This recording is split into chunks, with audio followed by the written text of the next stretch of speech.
What's cracking? RPG Fantasy Sports here. Visit my site, rpgfantasysports.doc.com.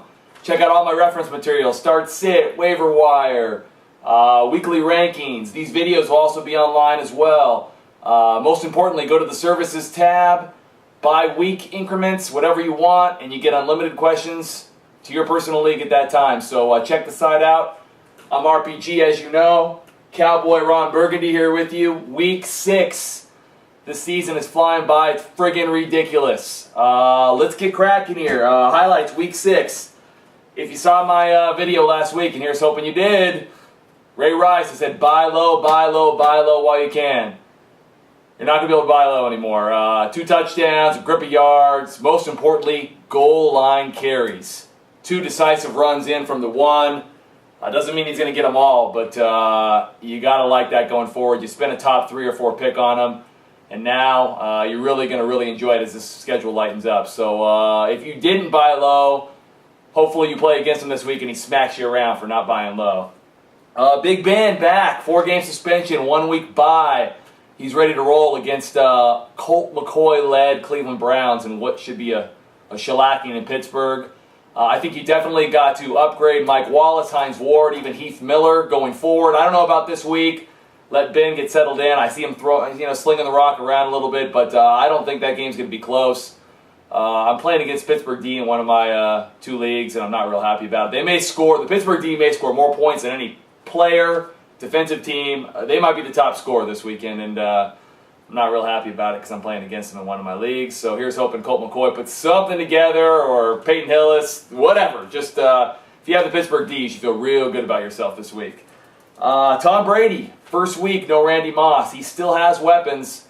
Just that taller vertical threat is sort of gone now. We'll see how Tate does on the outside. Obviously, Stiles Welker. They picked up Deion Branch, who has a good history with Tom Brady, but he's old and injury prone.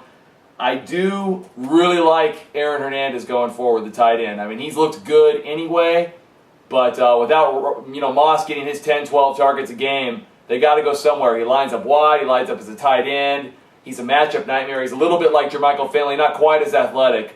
But if he happens to be on your waiver wire, or happens to be a free agent at this point, which I can't imagine, but some people might have dropped him last week because he was on a bye and they had rosters restrictions, scoop him up. I think he'll do good things going forward this season.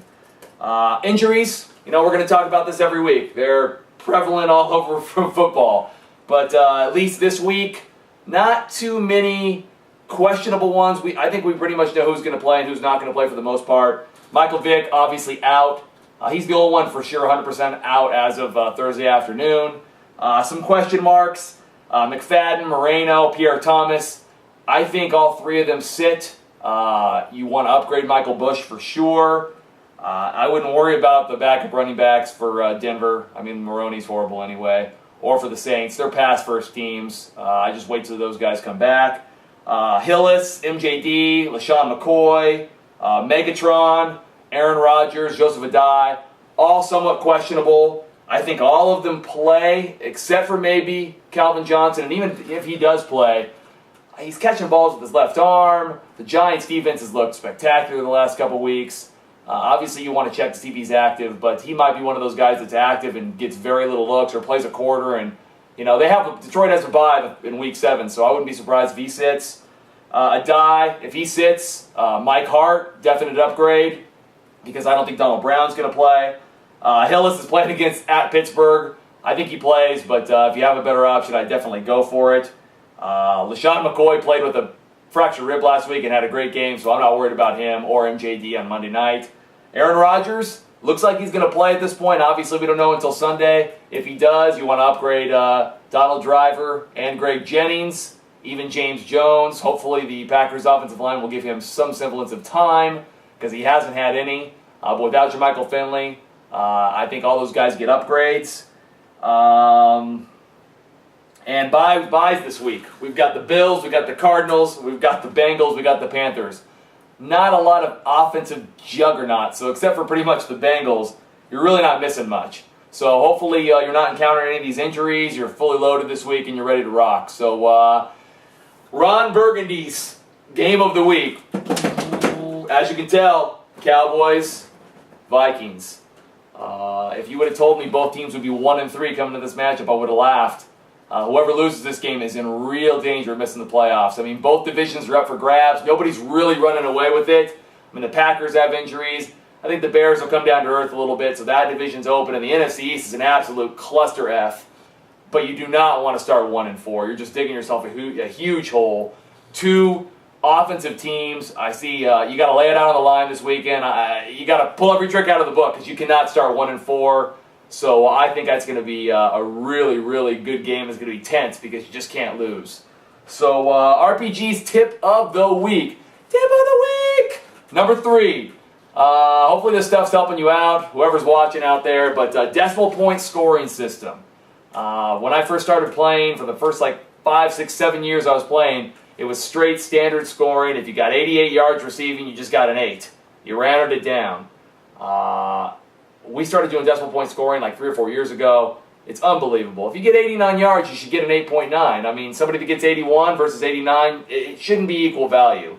So if you can do decimal point scoring on the site that runs your league, and I'm assuming by now, I only play on one certain site, but I'm sure with all of them, they have that capability at this point.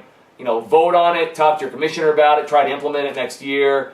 It eliminates all ties. And, again, if you get 89 yards rushing, you should get more points than the guy who gets 81 yards rushing, plain and simple. So vote on it, try to implement it, try to find it. It'll make the league a lot more fun, and it really eliminates ties, which is great as well. So week 6, going to be good stuff. I'm actually home this weekend, no other things to do. Sunday ticket, Sunday afternoon, going to be nice. I don't know how happy my wife will be about it. But there aren't that many weeks left. So, again, visit my site, rpgfantasysportsdoc.com. It's got everything you need on it. Visit the services portion, ask me some questions, win your league, because I'm that good. I'm RPG, along with Cowboy Ron Burgundy.